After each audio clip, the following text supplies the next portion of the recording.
I'm going to sit here and talk about this forever, so let's actually do some science today. Some announcements, maybe you've already seen them. Office hours I posted Wednesday and Thursday. Sean and I don't have evening hours this semester, but if we need them, I will plan them. Happy to take some time out of my day if we need to do a evening session. Just request it, and we'll figure it out. I'll post homework next week, Monday probably. We won't be quite there to do it yet, but I've tentatively put it February 10th, so that's 2 weeks. Maybe I'll push it back a little more depending on what kind of pace we get through this material. Yeah, that's all I have to say today about that. So we're like one lecture away from really starting the nitty-gritty of this course. And as I said before, so much about the kind of inspiration and the historical background of this is really important. It's really understanding the context of how these things were developed and how we understand chemistry. And it's really this. I just really want to show how revolutionary these ideas are, because they're very strange, and it took a long time for scientists to really understand and appreciate the kind of insights that we're going to learn today. And it's really quite amazing. I mean, if you think about it, think about calculus, for instance. Calculus was developed in the 1600s, and it wasn't until the 1930s or so that people learned it in undergrad. It wasn't until the 20th century that it really became commonplace to learn at kind of an introductory level. Quantum mechanics at the say 1915, 1920, only a handful of people understood it. With maybe 100 people at the most really appreciated the ideas, even if they didn't even believe them. I would say the number that actually believed it was even smaller than that. And now, just not even 100 years later, or about 100 years later, we're learning it in an undergrad. And that's a really amazing feat of pedagogy, and how kind of clear and straightforward this theory is, even though it's strange, that we can distill it in such a way that now it becomes commonplace to learn it at this early in your academic career, if you will.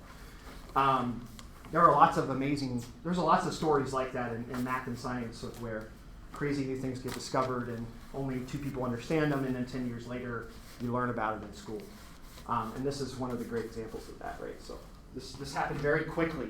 And so what I want to do is I have 2 stories to tell today. 2 historical stories about experiments to talk about. And each of them will give a very specific kind of conclusion. We'll learn a lesson from each one. And each of those lessons are intrinsic and essential to understanding quantum mechanics, the physics of microscopic particles, molecules, atoms, and so on and so forth. All right, so these are two experiments that happened at the beginning of the 20th century,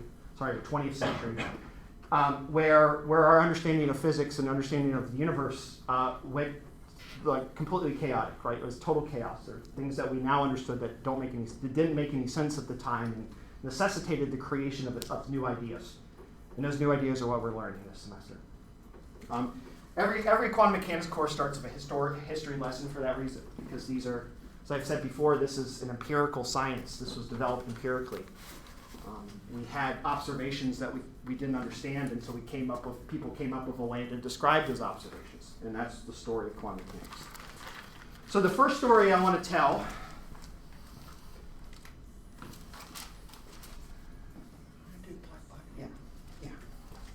it's the story of what's called blackbody radiation. And I'm going to explain this in a very simple way, and you've experienced this in your life before. Imagine that you go to your family's oven, or go to the oven in your house. Inside of that you have a heating coil. I'm going to really poorly draw a heating coil that you would find in your oven. Maybe it looks like this.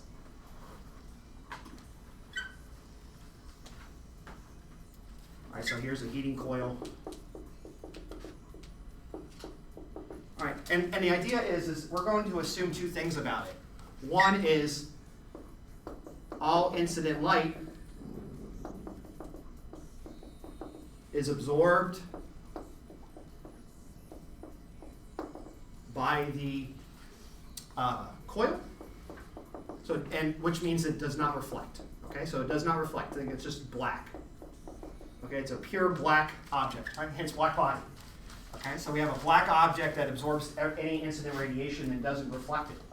Okay, and all internal heat or energy, right? As we heat the coil up, you build up the heat inside of it, is radiated off at 100% efficiency.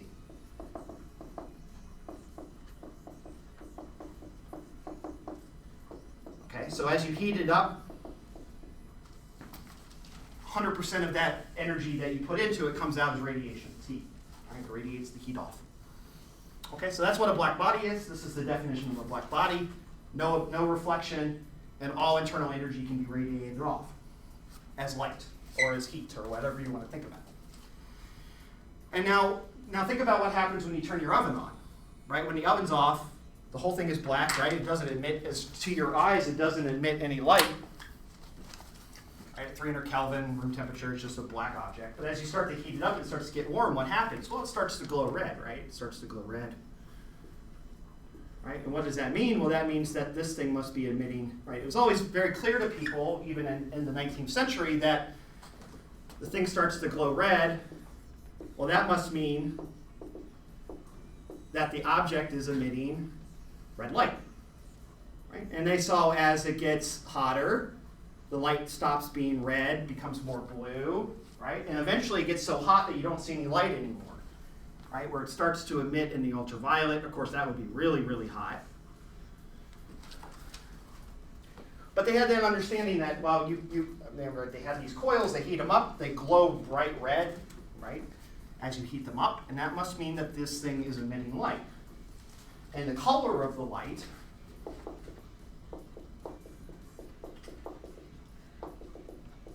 emitted appears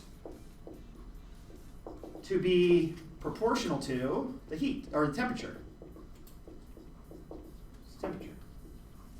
Okay, so as it heats up, it starts to emit more and more red light. It gets hotter, it gets more of a white light. Eventually it'll be blue.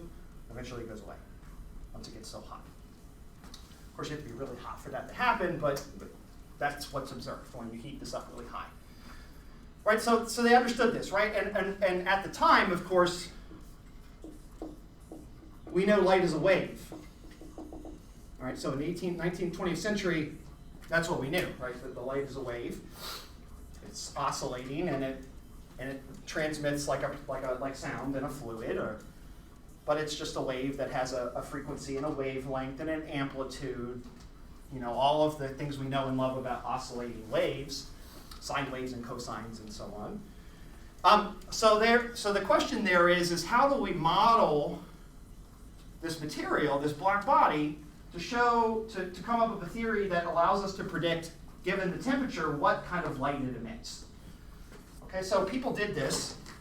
What they would do is they would take this object and they would focus the light in on like a prism or a diffraction grating or something and split the light into its individual colors and measure the intensity of each color as a function of temperature. So what they plot, this is something that you could do in the 19th century. You could plot the wavelength of the light, lambda, versus the intensity of the light. Right? How bright is the light as a function of the wavelength?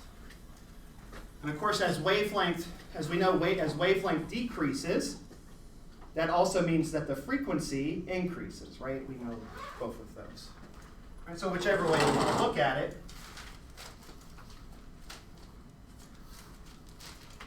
so what do they see? Okay, so you can do this. People do these measurements all the time. Lots of different kinds of things in the universe. Standard objects are black bodies. We are effectively black bodies. The reason why you can't see us glowing is because we're at 300 Kelvin. You know, our body's at 98 degrees, and a body at 98 degrees emits infrared light, right? So if you had an infrared detector and I pointed at you guys would all glow like Christmas lights, but you don't glow visible because you're not hot enough, right? Now, once you start to incinerate a human being, then they start to glow, but we're not going to do that test here. So what did they see? So what they see as a function of wavelength is that, so we'll just pick a single temperature. Now I want to do this because it's backwards. I think about it in frequency, not wavelength, so I got to flip things. See is that at a given temperature, you see let me change that a little bit. A curve that looks like this. Okay, so let's assume that this is at some temperature. Let's just say it's at 300 Kelvin. Okay, just a guess. And so what they see is that as you start to go to longer wavelengths or lower frequency, the light tends to start to peak. Right? There's a given wavelength, a maximum wavelength that the system emits at a given temperature, and then it kind of rolls off gently. Right? And then they start doing that at different temperatures. So let's go to like 1,000 Kelvin, and what you see is that the peak blue shifts. It goes to a lower wavelength or a higher frequency. So at a higher temperature, the system might peak here. So let's call this T equals, I don't know, 600 Kelvin or something like that.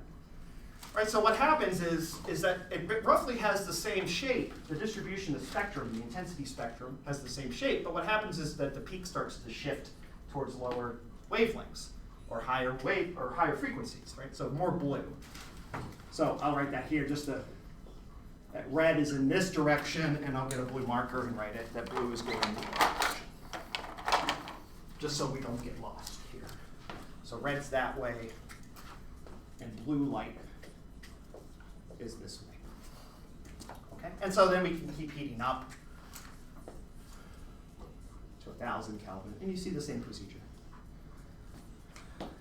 So this is T equals 1,000 Kelvin, for instance. Okay, and what they also find, so imagine that the maximum wavelength that emits, lambda max, becomes more blue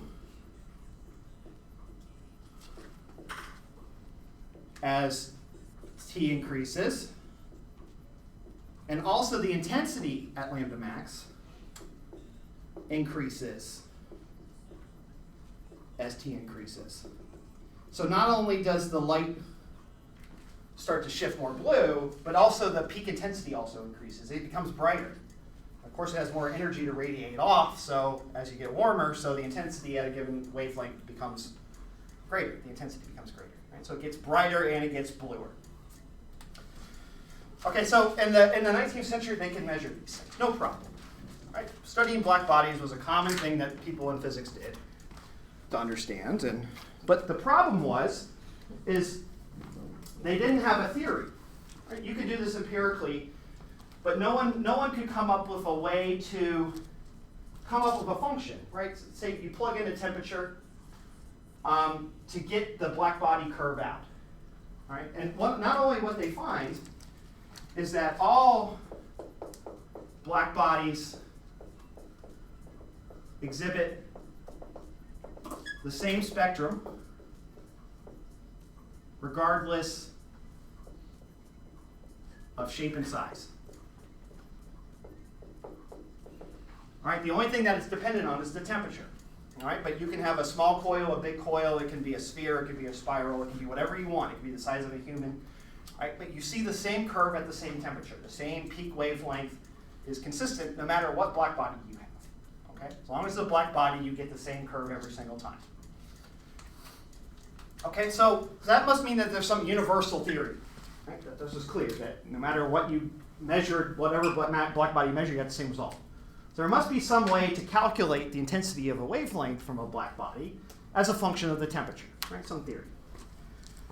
So a man named, a very rich aristocratic scientist from England, Lord Rayleigh, he was a part of the English royal family, he was a nobleman, but liked physics, to study physics, took upon himself to study this problem. Okay, and he made a very simple approximation. He said each component of the black body, right? So like each individual atom, if you will, is an oscillator. It's a little something that moves around and vibrates, or oscillates at the frequency of the light it emits.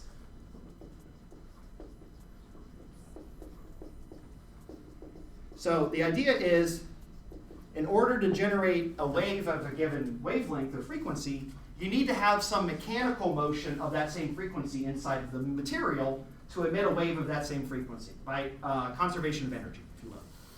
Right, so there's going to be little oscillators. You can imagine little balls here with little springs attached to them that are vibrating back and forth and releasing light. All right, and depending on how fast they oscillate, they release the equivalent amount of frequency, how fast they vibrate.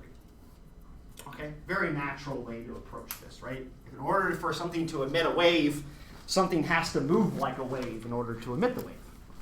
Very logical approximation.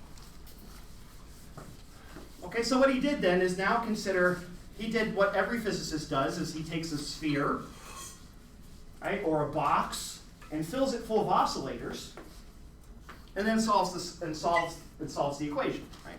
There are what's called the wave equation. At the time, physicists understood the mathematics of waves, so he set up a box filled with these oscillators, and solved for that plot that I had up on the board that I erased the intensity. So Rayleigh's prescription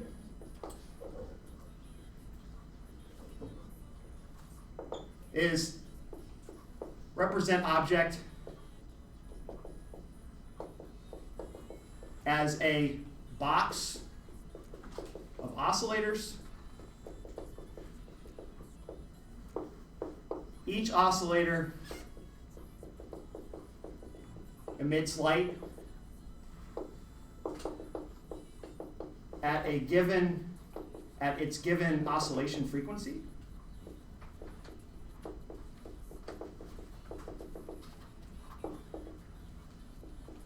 And he also makes the assumption, which is a very logical one for someone to do, is that the total energy per wavelength can take on any value. So the idea is that imagine that an oscillator can release 1 joule of light energy, if you will. It can also release 1.1, 1.2, 1.22, 223, 111, any number you want. Right? So the energy is continuous, right? The amount of energy that an oscillator can release it can be any number, right? It can release none, it can release arbitrarily amounts of energy. It can release pi amounts of joules of energy. Okay? It can take on any value at once.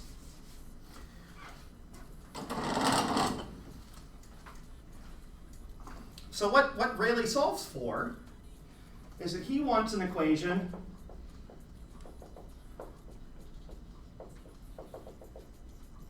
that, when plotted, gives the following graph. It's a function of, let's just do it in terms of frequency of the light, which is how much time it takes for one period of the wave, which is in per second. So that's opposite 1 over the wavelength. And what he wants to plot it is what's called the spectrum of light at a given frequency. Okay, and the units that this has are joules per meters cubed. Okay, so the idea is that if you have a box here, your detector box, so here's your detector. It's a box, it has your detector, it has a volume of 1 meter cubed.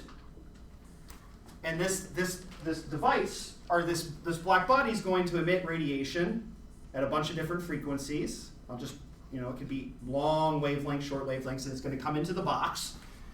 And the question is how many joules of radiation at a given frequency does that box detect? Okay, so how much energy per unit frequency is trapped inside of this box? All right, and he calls this rho nu, the subscript nu, so the intensity of the light at a given frequency at a given temperature, T. Okay, and what he wants is just what I plotted before. Let me get my other column. Right? He wants this curve because this is what he sees experimentally. Something that looks like this, right, at some temperature. So he goes through this process and comes up with an expression.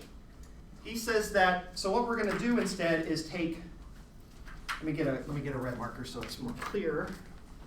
We're going to do this in kind of a calculus way.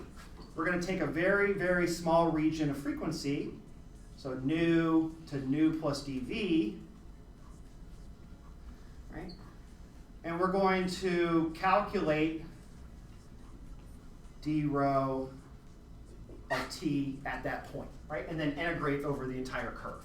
Okay, so we're just doing calculus here. So we're going to calculate for a small amount of space of frequency how much energy is being released between those two frequencies. And what he calculates is that the change in the spectrum, the intensity of the light at a given temperature, has a very, very simple formula.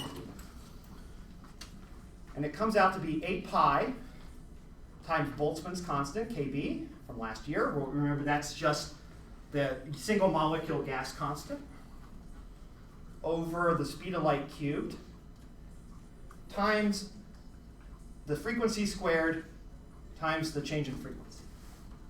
Okay, so in order to calculate the spectrum, the total spectrum, we're going to integrate from 0 to infinity of both sides. All right, so the total spectrum is going to be the integral from 0 to infinite frequency of this term right here. Okay, but here's a problem. This is just a number, right? We fix t.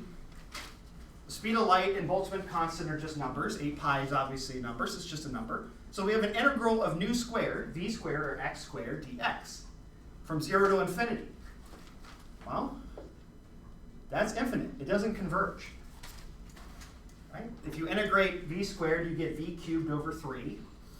And taken from 0 to infinity, infinity cubed is obviously infinity. So this is an infinite integral. What does that imply? Well, that implies that a black body radiates infinite energy. Well, that's a real problem. And in fact, when you plot this, it agrees very well at low frequency, and then it goes crazy at high frequency. So this is Rayleigh's prediction. Right? It just flies up in the air, right? It looks like a cubic function, v cubed. So as frequency increases, this becomes polynomially larger and larger and larger as the cube of the frequency. So Rayleigh predicts that any classical object that radiates like this using these oscillators, right? This is just basic thermodynamics and physics, just the idea that you have these mechanical things vibrating at the frequency of the light they're emitting, and they can emit as much light or as little light as they please, leads to a complete and utter destructive conclusion. And Rayleigh, and later people call this what's called the ultraviolet catastrophe. And a catastrophe is a good term for it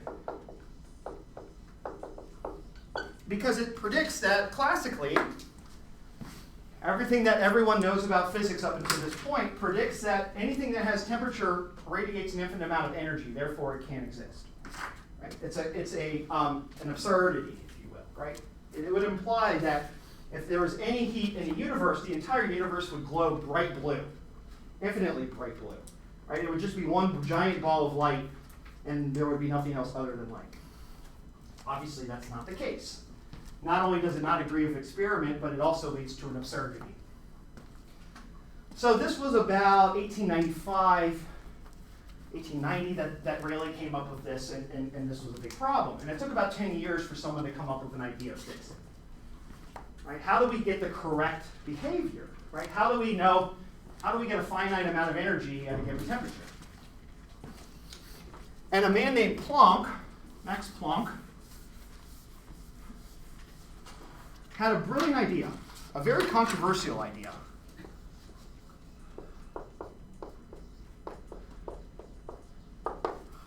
Max Planck, this is about 1900, 1899. He makes the assumption that the mechanical oscillators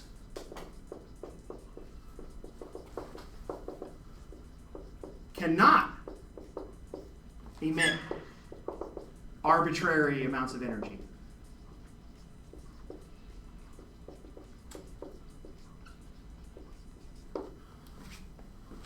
Instead, Planck does something that absolutely no one but himself believes. He says that the oscillators emit radiation in discrete packets at a given frequency. The idea is that what he means is that the energy radiated at a given frequency is proportional to some number n, where n can be any integer, times the frequency of the light.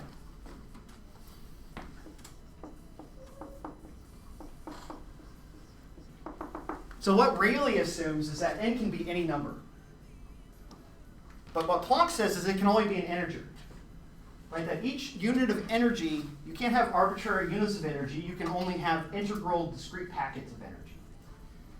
Okay. And what he shows, he comes up with is this amazing, and so he assumes this, and then rederives the expression. He goes right back to this formula, to Rayleigh's argument, and says instead of saying that the energy per unit per wavelength can take on any value, it can only take on integral amounts of the frequency.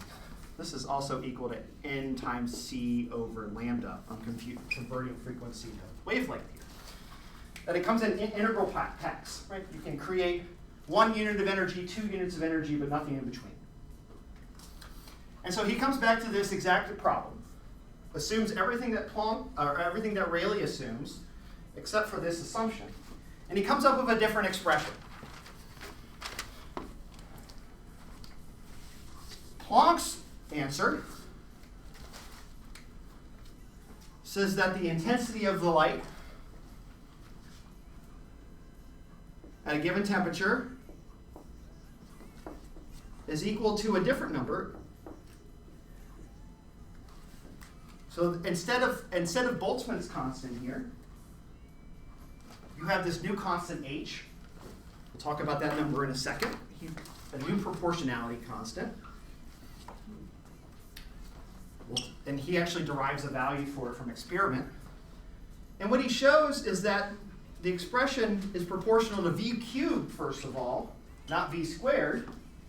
And there's a term in the denominator as well, where it's e to h nu over kBt. That's the Boltzmann expression from last year. Energy over RT, e to energy over RT, right? That's just Boltzmann. Minus 1. And guess what? This converges.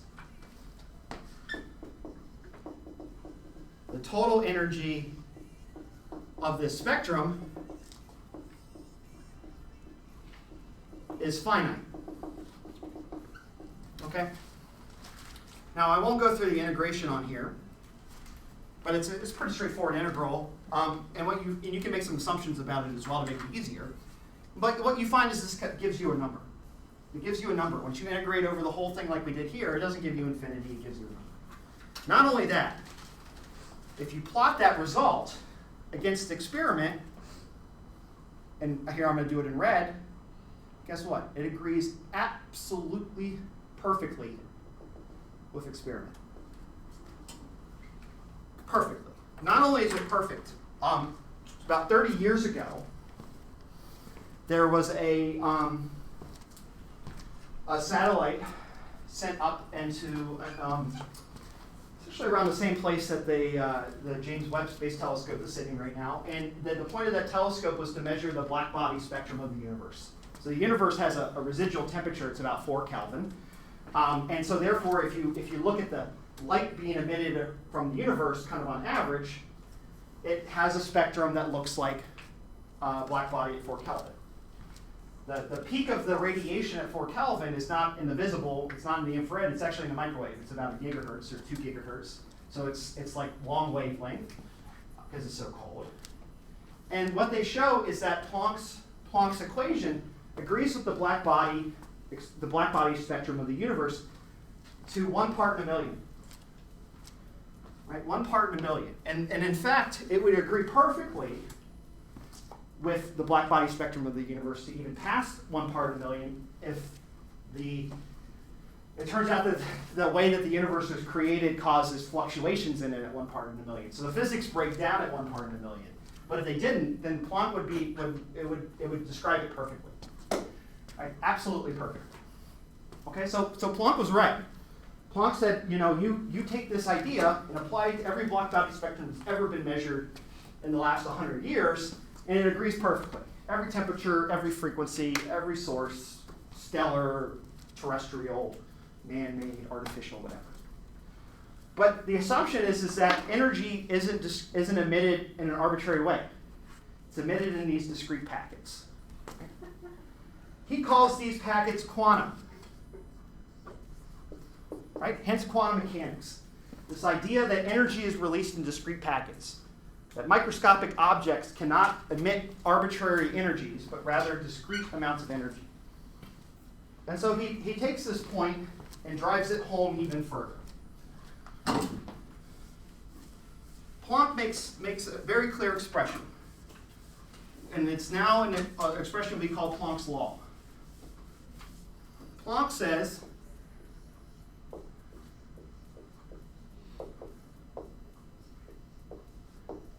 that energy of a wave, or something that has a frequency, is equal to h, which is a constant, times the frequency. And so what he does is, with this assumption that in a black body, that the energy of each frequency in the spectrum, if you take the energy and divide it by the frequency times h, then that would leave n, right? So if you take if you measure the energy at a frequency divided by the frequency in this constant, you'll get a number back. Okay? It's always a number. It's 1, 2, 3, 4, 5, 6. Right? In Rayleigh's approximation, this can be anything. But in Planck's approximation, that it's always by n, right? Which is the number of oscillators. So it's a fixed number. It's a fixed discrete energy. And so he assumes this and then takes a black body spectrum and then fits it to a line, and he can calculate h. And he calculates h to 4 significant digits, which is absolutely amazing. Now we actually fix the value. H is this number, 6.626 07004 times 10 to the minus 34 joule seconds. This is called Planck's constant. And if you remember last semester, we used the gas constant or Boltzmann's constant every day, right? We used R in everything, right? We can relate energy to temperature in thermodynamics with this expression, right? R times T, right? That's thermodynamics. This is quantum mechanics. Notice how similar they are. You have some term that you can measure, temperature, frequency, these are things you can measure. And there's a proportionality constant that converts them into energy. And so, but notice how small this number is. 6.626 times 10 to the minus 34. It's a tiny number. So these oscillators, each individual oscillator, every atom in your material releases a very, very small amount of energy. However, you might have tens of thousands, tens of millions, tens of billions, so the total amount of energy you get is macroscopic. Right? We can look at that in a second. You will see this number in this class every day, just like we saw R every day. And you probably buried in your mind that R is 8.3145 joules per mole per Kelvin. You'll do that with this number in this class too. 6.626 times 10 to the minus 34. Okay, we convert energies, right? This is classical energy, right? Things we can measure. And this is the frequency of a wave.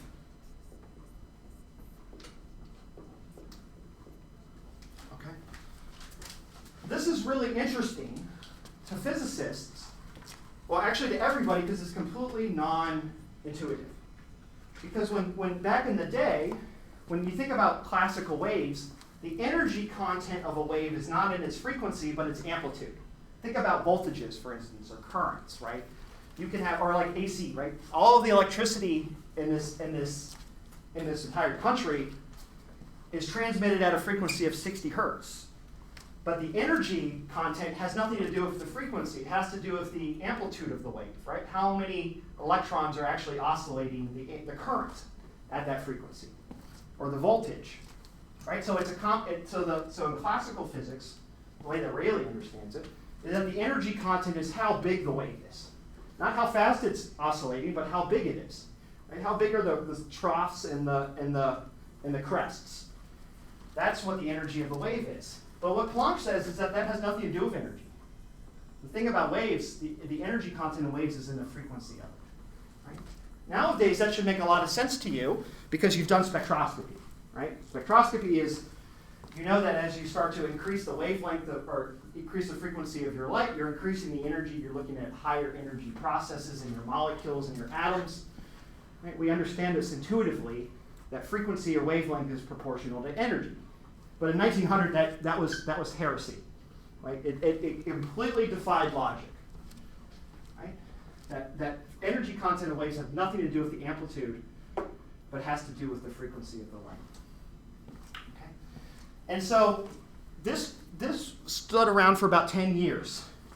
About 7 or 8 years, I would say. And no one really no one believed Planck. They thought he was a quack. But he did tell us a really important idea, is that energy is released in packets, what we call quanta. Okay? That energy at microscopic level is released an integer amount, right? And it's proportional using Planck's constant. Right? He derives this value, calculates it experimentally in a more precise way than any other value had been known at the time. In fact, so he calculates it up to, I think, about this significant digit right here. At the time in 1900, the speed of light wasn't even known to 4 significant digits. The gravitational constant was only known to 1 or 2. So this was one of the most precise calculations that ever had been done. And it was done with a theory that no one believed. Right? So this shows you a lot about how ignorant people were at the time, that Planck could come up with an extremely precise calculation and an extremely precise value that agrees with all material. Every experiment that you could throw at him, he could describe and calculate this value very precisely, but no one believed him because his assumptions were absurd, completely absurd to them. This idea that energy is released in discrete packets, and that's the problem that people didn't understand. It wasn't until Einstein that people started to realize that Planck was telling the truth. So what I'm going to come to now is the second story that will teach us a different lesson, but comes from Planck's innovations.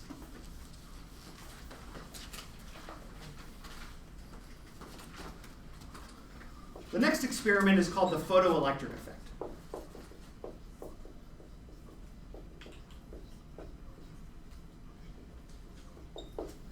Right, and one of Einstein in 1907, I think it was, released 3 papers when he was a customs clerk. He was doing science on the side while he was making money in the customs office. And one of his papers was on the photoelectric effect. The other one was special relativity, and the third one, I don't remember off the top of my head. But he ended up winning the Nobel Prize in 1916, I think it was. Not for relativity, but for the photoelectric effect. It wasn't until much later that Einstein gets recognized for relativity. That wasn't that big of a deal at the time. It was really the photoelectric effect that really blew people's minds at the time, right? Because he proves Planck was right the whole time. So let's talk about the photoelectric effect. The idea is that, let's imagine that you have a metal sheet. Right? It doesn't matter what kind of metal it is. Let's just say it's an iron sheet. Like that. Okay? And what I'm going to do is I'm going to shine a light at it. So here's my light bulb.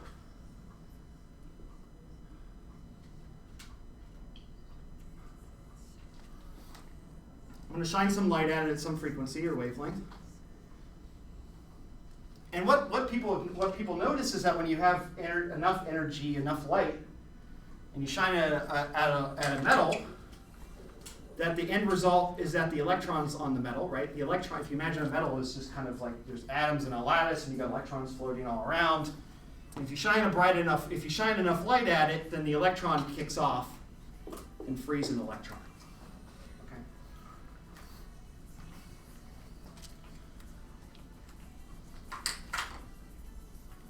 All right. So let's think about how we change.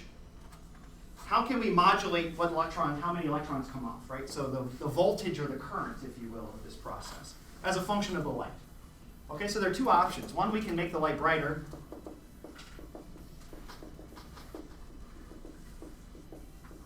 Or the light, change the frequency of the light, change wavelength. Okay, so let's use the same logic that Lord Rayleigh used. Lord Rayleigh says, well, if we were to plot as a function, so let's say the current on the y-axis, right? That's the amount of electrons being released from the metal as a function of the brightness. If your light's not bright enough, no electrons are released, and eventually maybe after a while your light is bright enough that it starts to release electrons. Okay? Right? And he assumes, well, again, remember brightness is the same as the amplitude of the wave, how big the wave is, right? The height of the wave, if you will, if you think about like water waves. And he says, well, okay, the amplitude tells you, right, in a water wave, the energy in that wave is proportional to the height of the wave, like the amplitude. So he says, okay, well, as you make the light brighter, the amount of electrons that get released should increase because you're pumping more energy into that metal. Okay, so that's the classical prediction. That's Rayleigh. The classical approximation. So then you go do this experiment. All right, you set the light to whatever frequency, it doesn't matter. And then when they do the experiment, what do they see? Nothing. It's just flat. It doesn't change.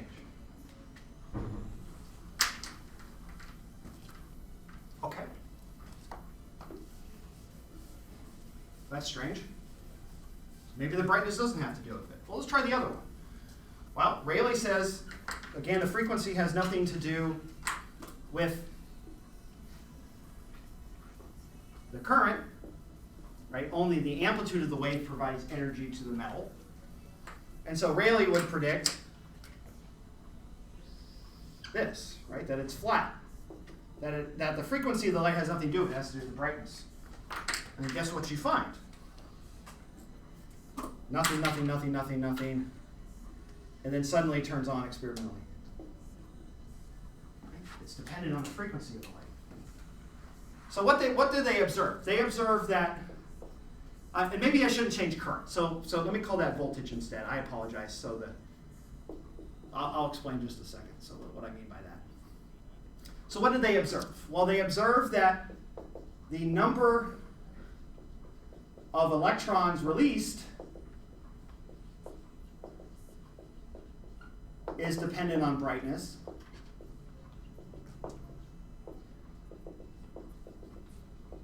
But the kinetic energy of the released electrons, how much energy they have after they escape the metal, right, how much energy you impart into the electrons that flow, is only dependent on wavelength or frequency. That's opposite of what Rayleigh would predict. Rayleigh would say that the brightness should increase both. The more brightness, the more you shine, the more impetus the electrons have to leave, and the brighter it is, the more energy you're giving them. But what the experiment shows is that, again, the number of electrons increases with brightness, but the kinetic energy of those electrons does not. You have to change the light. Right? As you make the light more blue, the electrons that come off become more energetic. They have more energy imparted into them from the light. So the energy of the escape particle has to be proportional to the light, the incident light, the frequency of the incident light, times h. Right? E equals hv. There's Planck's law all over again. But here's the problem. In 1905,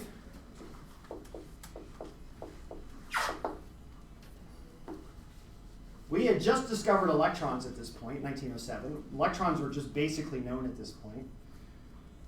Electrons are particles, right? They interact like particles. They have kinetic energy. They have movement. You can track how fast they move. But light is a wave.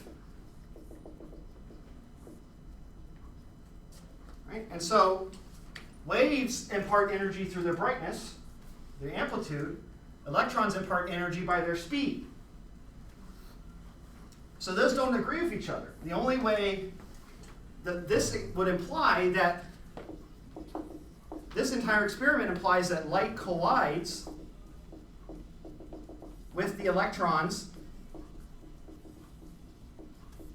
as if light acted as a particle. Okay, so let's imagine now that light is a particle. Okay? All right, it has a physical shape. It has momentum. Right? So what happens? So if the energy is proportional to the frequency, as you increase the frequency of your light, you're increasing the energy of light as a particle, so it should move more fast. It should have more energy, more momentum. But that's contradicting classical physics, which says that the energy of light is proportional to the amplitude of it, right? The brightness of it. But what Einstein says is the opposite. Einstein says that if you think about this in terms of particles, brightness is how many light particles are being released, or you're increasing the number of collisions. Right? So Einstein says that this is number of light electron collisions, and the frequency of the light is the collision energy. Right? That's the only way to describe the results, is that light, the only way to describe this is that brightness is proportional to the number of light particles, and that the frequency is proportional to how much energy or how much momentum you give those light particles to collide with the electrons.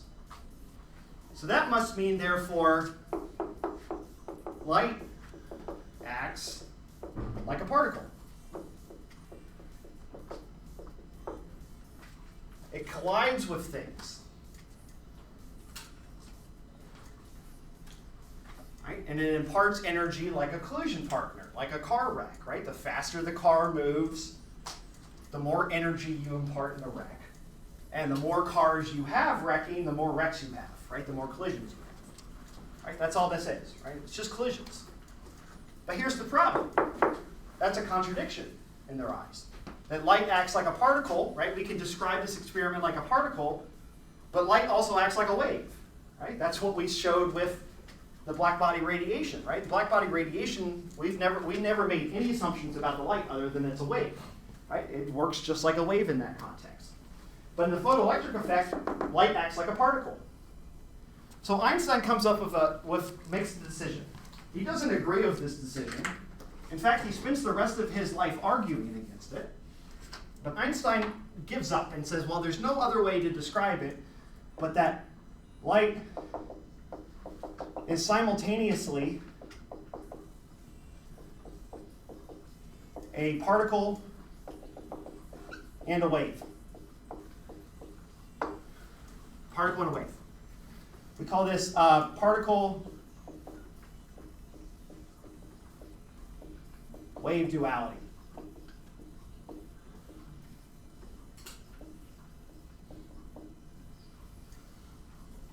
So Einstein comes up with this idea and says, well, the only way to describe the blackbody effect and the photoelectric effect is that light has to act like both things simultaneously. And it just depends on the context, how you interpret it. No one liked that. In fact, Einstein didn't like it. Einstein thought that was like the worst idea ever. Like, he couldn't even imagine. He was so committed for almost 30 years up until his death that all of the conclusions that draw from this, right? If you assume this is the truth and then see how it leads, Einstein was like, there's no way this is true, right? This has to be an absurdity. Because obviously it doesn't make any sense that light can be two things at once. And there are other examples that he finds over the years that make it even more confusing to him. And at the end of his life, even though Einstein is associated with quantum mechanics, he's not quantum mechanics' biggest fan. He only says that in some ways that quantum mechanics, this description that light is a particle and a wave, is just something that we have to compromise on. Like it's a necessary evil. That we don't really understand what's going on, this is the best we can do. Right? So he's never happy with it. It's just due to his great stature and his intelligence and his influence that we often associate quantum mechanics with Einstein, but he was not his biggest fan for these reasons. So we've learned two things. That light is emitted, energy is emitted in discrete packets we call quanta. Right? It's not emitted in arbitrary amounts of packet size, but in integer amounts, the integer amount of the frequency. And also that light and energy can act both as a wave and a particle. It can collide with things, and it can also oscillate and propagate like a wave. Things get even crazier. So in the 1910s, I'm just going to kind of briefly describe this experiment. Maybe we'll look at the physics of it later, but it's not that important. Someone does a different experiment. What he does is he builds what's called a double slit. So imagine you have a wall like this. Okay, it's got two openings right here. So I'll just write little things here to show you that they're open here. Okay, and then on one side, on this side, they install a gun of some sort, like an electron gun, something that emits electrons. So I'm going to draw a gun.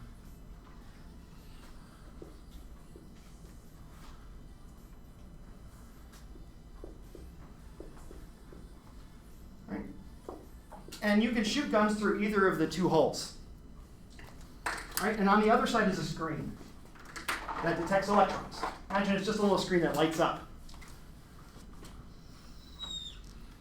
This is a detector screen. And every time an electron comes by, the detector screen lights up so you know where it hits. Right. So okay, so we know electrons is a particle. Okay? So what do particles do? Well, particles, you launch them at some direction, and depending on their trajectory and their velocity, they move in that direction, right? Newton's laws. Right? They have some inertia, they have some initial direction, and then they propagate due to motion of Newton's motion laws of motion. All right, so the prediction classically is that the electrons that go through here will just propagate straight through the hole, and the ones that go through here will propagate straight through the hole. Right? And so on your screen, you would expect to see two resonances or two signals, if you will, at the two places on the other side of the holes. All right, so this is what's expected. And in fact, when they do this experiment, if you hold one closed and only let them go through one hole, that's exactly what happens.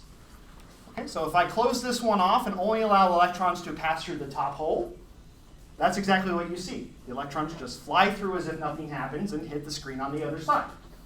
Close this one and the same thing happens on the bottom. So I'll say one hole open. Everything is kosher.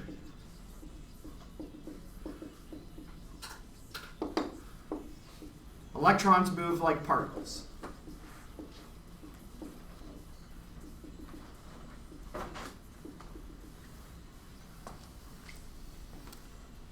Okay. Now, let's do the experiment with both holes open. Something weird happens. You don't get this. That's not what happens. Let me redraw the experiment.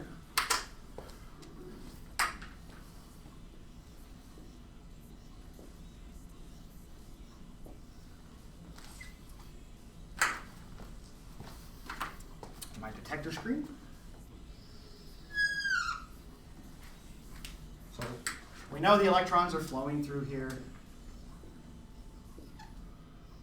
Electrons can go through there. Allow them to make any choice they want. So electrons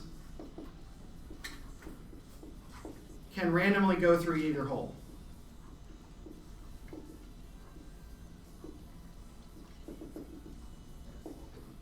Okay, or maybe 50% go through one and 50% go through the other. It doesn't matter how you look at it. They go through either hole. What do you see on the other side? Well, you see something crazy. The peak of the intensity on the detector screen is not here and not here, but it's in the middle. And in fact, it oscillates.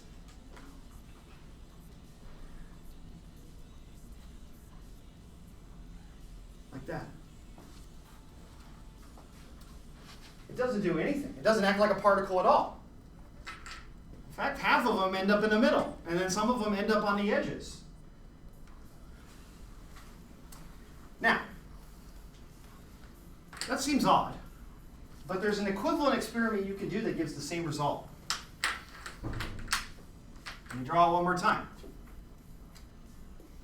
But instead of using electrons, let's use something else.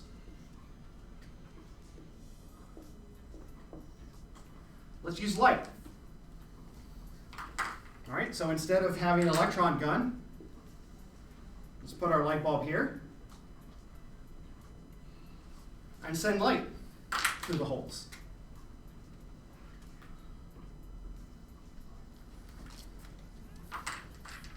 And then look at the detector screen. I'll draw a black screen this time. What do you see? The exact same pattern.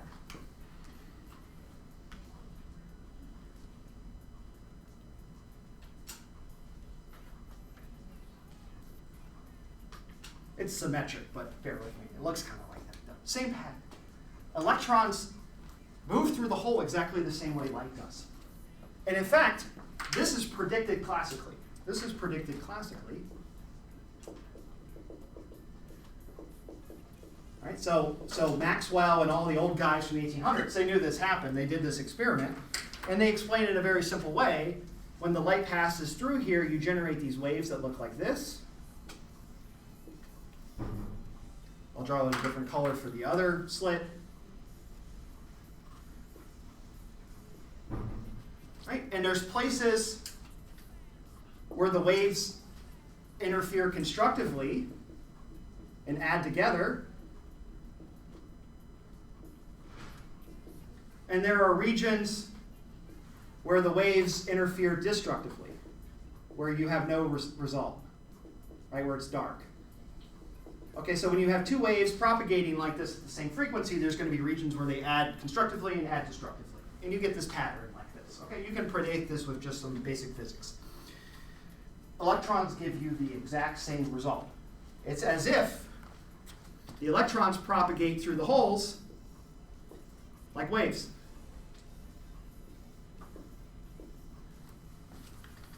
You can do this with atoms.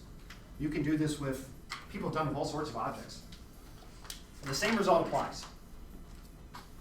Electrons, protons, neutrons, atoms, molecules. I don't know what the largest thing they've ever put through a double slit experiment is, but they've definitely done atoms and molecules. And you see this diffraction pattern, just like light. So what that means is that the double slit experiment tells us that not only is light both a particle and a wave, all matter is both a particle and a wave.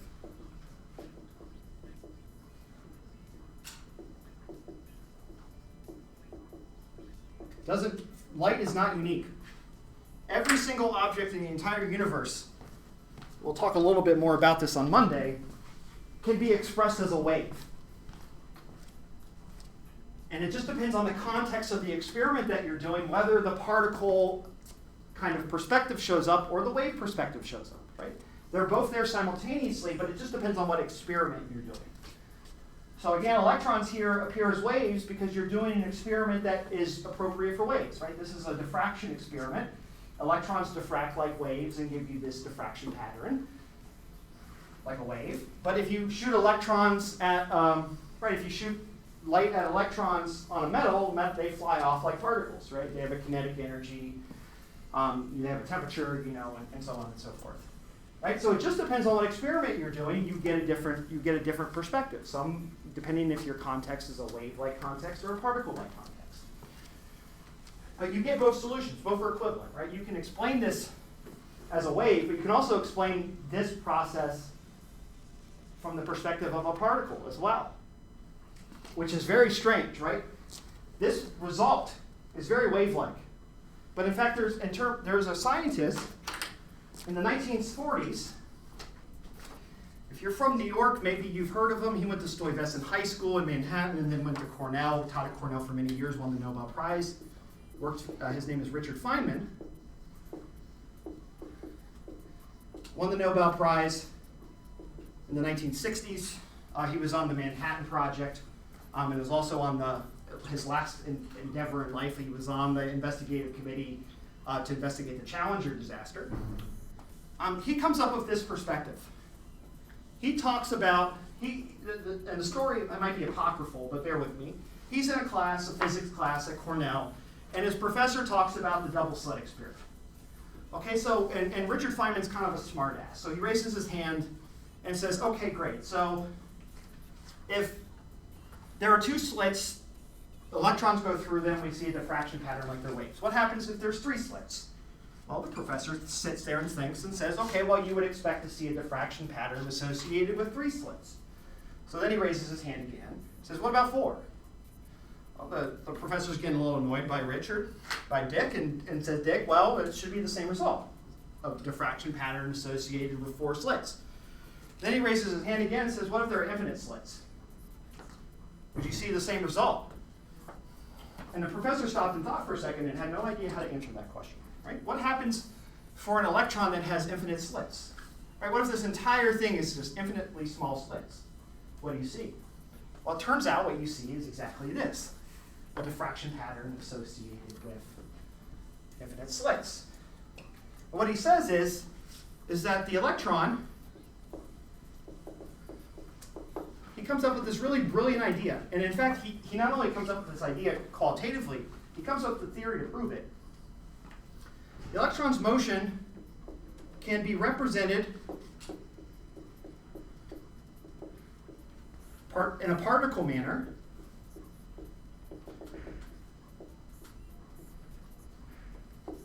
by assuming that the electron travels through all possible paths from start to finish.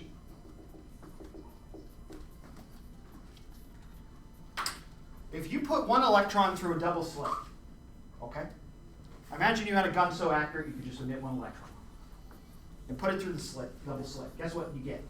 You get a diffraction pattern. A single electron will create a diffraction pattern. Right? The fact that the idea is that you randomly choose which one it goes through. Right? If you point it and it randomly goes through one of the two, you don't direct it through the hole, you get a diffraction pattern out from a single electron. Right? But we know that if you hide one of the slits and just pass it through the slit, it just moves through like a particle. Right? It just moves through as if nothing happened. But the moment you introduce uncertainty, the particle can now act as if it went through both paths. Okay? And in fact, that's what Feynman proves. Feynman says that any of these wave kind of experiments that you see that don't make any sense from a particle point of view can be rationalized from a particle point of view if you assume that the particle goes through infinitely many paths from the beginning to the end. Some paths are more likely than others, right? This is likely, right? It's likely that the particle will be here, and here there's zero probability for it to end there, of course. Right? There are places where it's likely, not likely.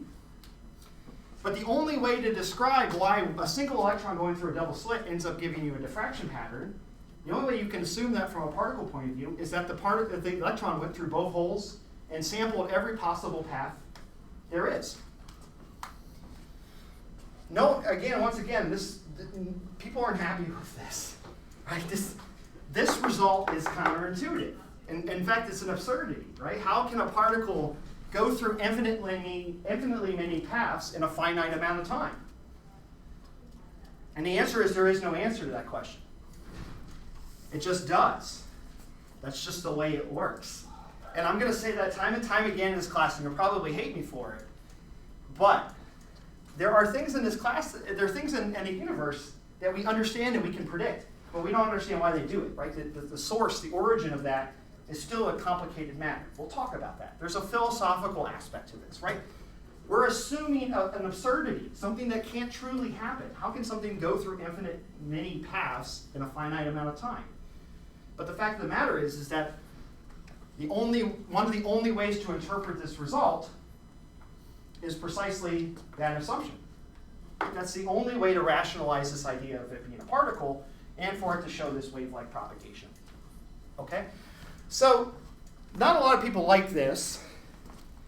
And we'll talk a little bit about the tension as we go through this class, the tension between Europe and the world and different physicists and chemists as well about the interpretation of these things, right?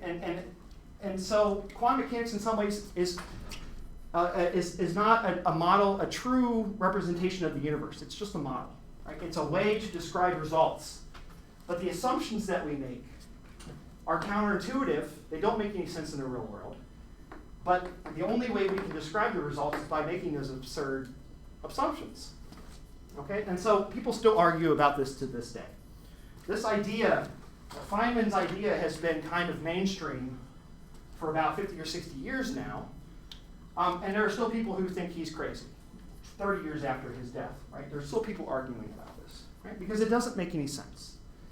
But you can do every experiment, any experiment you want, over and over again, as precisely as you want. Feynman's interpretation is exactly right. It's true every single time. It's not only so true that when you make this assumption, the things that you can derive from it are the most precise things you can calculate in the universe, ever, in history.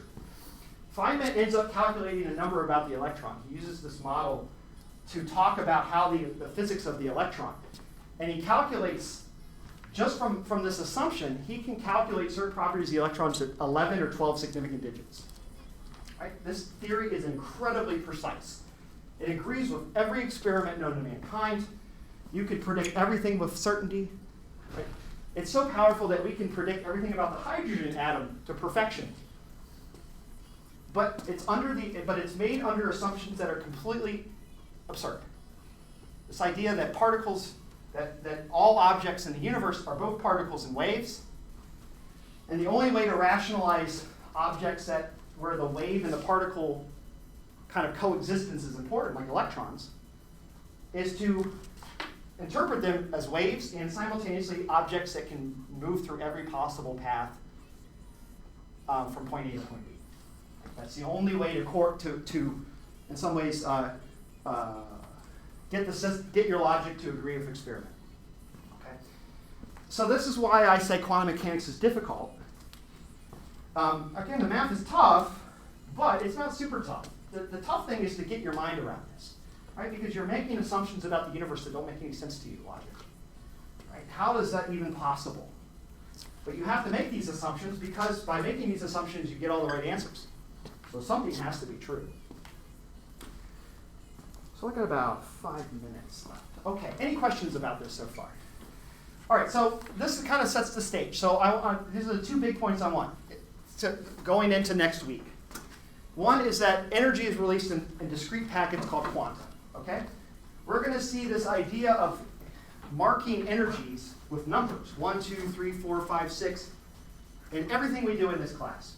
Right? You can even go back to general chemistry and think of the hydrogen atom and say, well, geez, in the hydrogen atom, there are orbitals that are 1, 2, 3, 4, 5, 6, 7. Well, that's what I mean by the quanta. Right? We're going to quantize the energy and get discrete levels in our systems, different energies, and there are no energies in between those levels. Right? There are no 1.5 s orbitals. There's only the 1s orbital and the 2s. Right? And we'll be able to.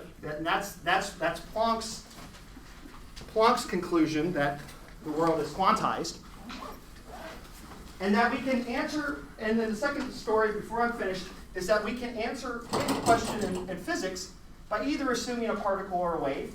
They're equivalent answers, and not only are they equivalent, everything in the universe is both simultaneously a particle and a wave. Okay? So we'll talk more about that next week.